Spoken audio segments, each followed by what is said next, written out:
Going Crow.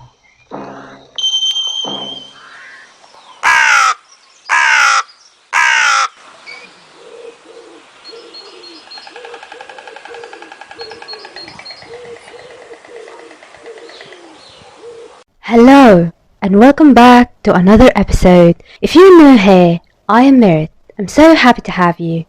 Let me take you on a journey. We are going to have a closer look over prisons. Prisons, most commonly known as correctional institutions, have been an integral part of criminal justice system along with police and the courts. Even though prisons and sentencing varies from country to country, they all operate in the same manner. Ask yourself, what is the purpose of sending someone to prison? The purpose is more complex and encompasses many different objectives within criminal justice system around the world. Prisons have four major purposes. These purposes are retribution, incapacitation, deterrence, and rehabilitation. Retribution means punishment for crimes against society. Depriving criminals of their freedom is a way of making them pay a debt to society for their crimes. Incapacitation refers to the removal of criminals from society so that they can no longer harm innocent people. Deterrence means the prevention of future crime. Rehabilitation about the activities designed to change criminals into law-abiding citizens and may include providing educational courses in prison, teaching job skills, and offering counseling with a psychologist or social worker. The four major purposes of prison have not been stressed equally through the years. As a result, prisons differ in the makeup of their staff, the design of their buildings, and their operations. Historically, prisons weren't seen as institutions for rehabilitation. Their original purpose was to confine a prisoner until the real punishment was inflicted, either in capital or physical punishment. The format of legitimate state prisons came in the 19th century, with the first national penitentiary being built in London in 1816. London is often credited as being the home of modern imprisonment, largely due to the philosopher Jeremy Bentham, who discharged it with the death penalty, so decided to create his own concept. His concept was underpinned by the intention to induce confirming behavior amongst prisoners, while they had the knowledge that they were being constantly observed. The potential of prisoners to create reform, present opportunities, and change the attitudes and behaviors of prisoners was increasingly popular issue for penal reformers. Crime and punishment are both public acts. Ancient punishment were cruel and harsh, but today's punishment is used as a form to make all offenders or criminals law-abiding citizens, including prisoners. In modern prisons, criminals are deprived of their freedom and they must follow all the protocols, rules, and regulations set by the correctional institutions. In the past few decades, prisons have been a controversial topic. Recent trends have shown disapproval of prison system by public. There has been lots of debates on whether prisons are effective or whether they are not effective. Lots of criminologists, sociologists, and various scholars argue that prisons doesn't rehabilitate offenders, it rather make them bad. Other scholars argue that prisons are really effective and they are an essential component of criminal justice system along with society and helps in improving all those who have committed crimes. Some think prisons offer very special courses such as anger management courses to rehabilitate them. Intensive courses are also offered to help prisoners overcoming their drug problems. While criminologists have argued that prisons doesn't alter criminal behavior and there is a high link that inmates will reoffend once they finish their term and leave prison. Since imprisonment rates have gone up, overcrowding is a big concern in prisons. This problem further leads to a problem of less rehabilitations. The cycle populates itself. It was also discussed that it's really expensive to keep the offenders in prison and more than half of the offenders are back within 2 years or so, thus putting extra burden on the budget. Effectiveness of prison is a hot debate topic, but it's not easy to say whether prisons are effective or not. I see this topic as such dependent on the prison's policy of every country around the world. Let's have a look. Us as a society looks to prison as this polluted environment, and whoever walks in that scum place are vicious, evil people, and I agree with you. But whatever crime they committed, prisoners are still human beings. One of their most basic rights to be in a healthy environment. In most cases, we be blinded by revenge. We only see the actions that led them to this place, so we can hate them. In this way, we stay away from the main prison structure, which is rehabilitation. Let your imagination run wild and imagine that you committed a crime that led you to be in prison for a certain period. What will you see in this place? You're entering this gateway to emotional withdrawal, depression, suicidal tendencies, as well as increased level of hostility. The fear of psychological deterioration while in prison can also have a negative impact on the psyche.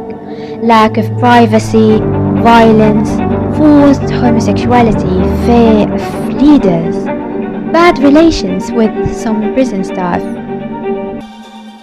For inmates, there are two timelines that move at different speeds. The first is tied to their daily routine and is extremely repetitive.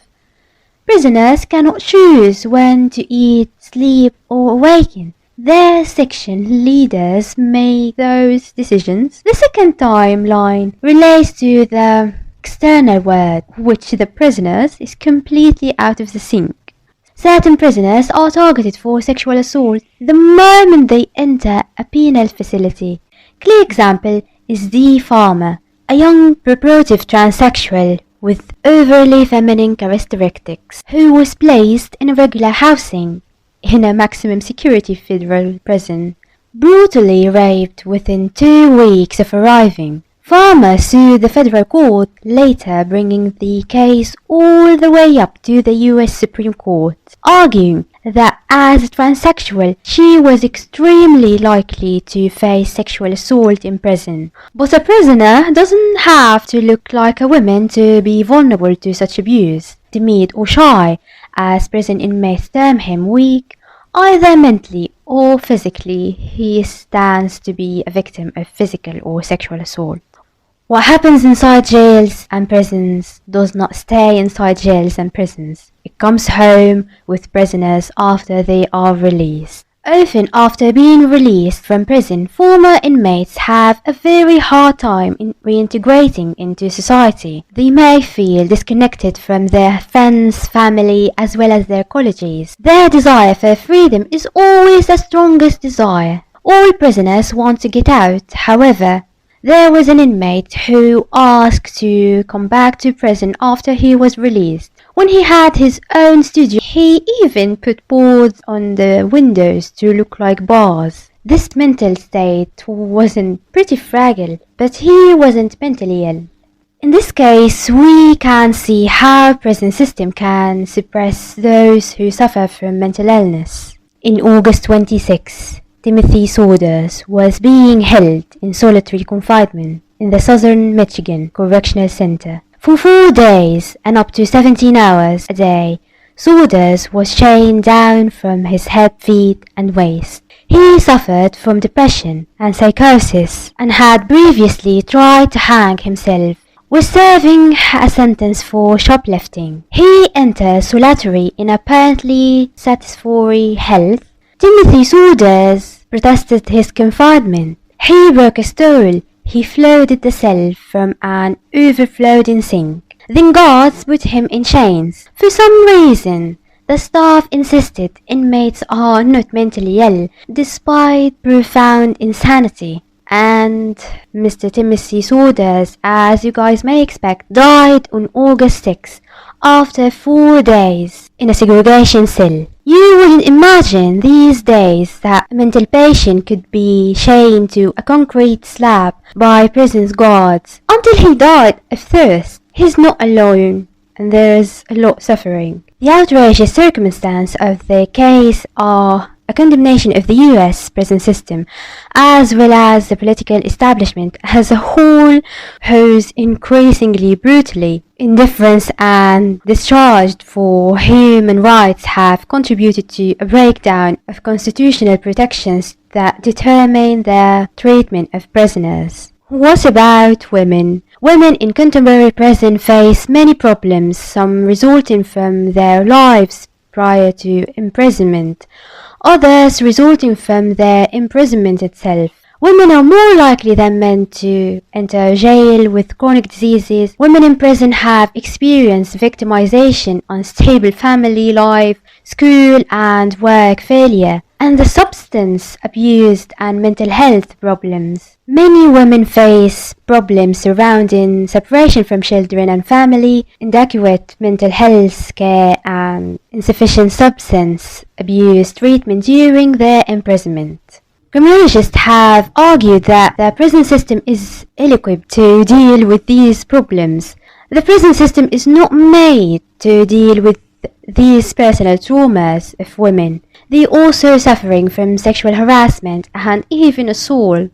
Lots of cases involved with that thing. Without attention to these issues, women are often released from prison unprepared to manage their pre-existing problems as well as those created by their imprisonment. This is unhealthy and insane for women to be treated like that in prison. In some countries, former prisoners described being cooped up in unventilated, overcrowded cells with substandard sanitation and guards denying them adequate bedding and clothes, sufficient food items for personal hygiene, including towels, and access to fresh air and exercise.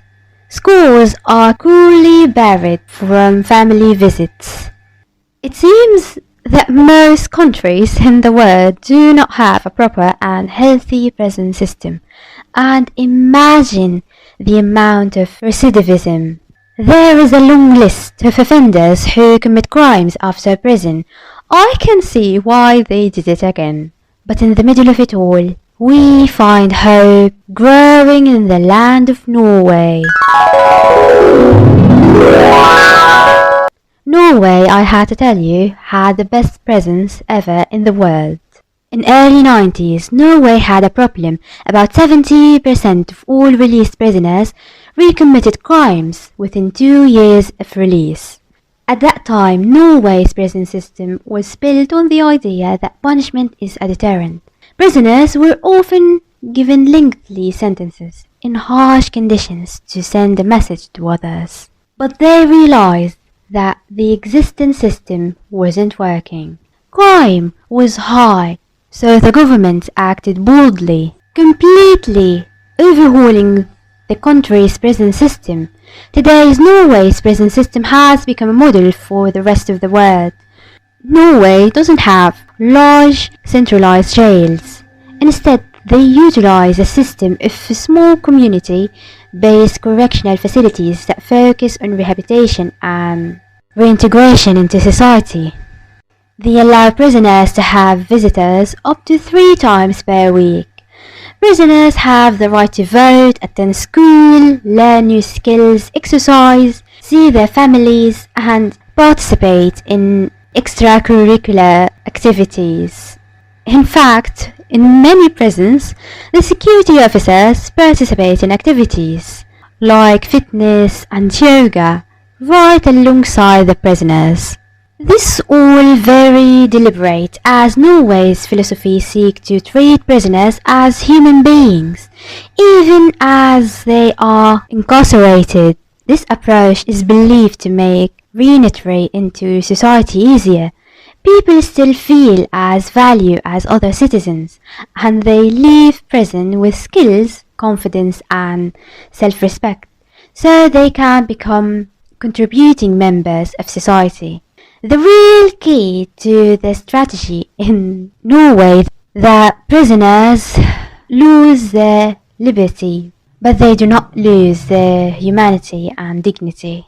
Could Norway's approach to criminal punishment work in other countries? That's a tricky question. It's difficult to predict whether Norway-style prison policies could succeed. One of the biggest factors that make Norway's prison system successful that they deeply believe that the goal of prison should be to help prisoners succeed after release, not to implement punishment that makes life more difficult. So, what do you guys think? What's your ideas? Besides prisons, I need you guys to think of a punishment for criminals to be appropriate for the crime and be effective. What it would be. Let your imagination float and tell me your thoughts about that. Thank you so much for listening. I hope you enjoyed this episode. Bye.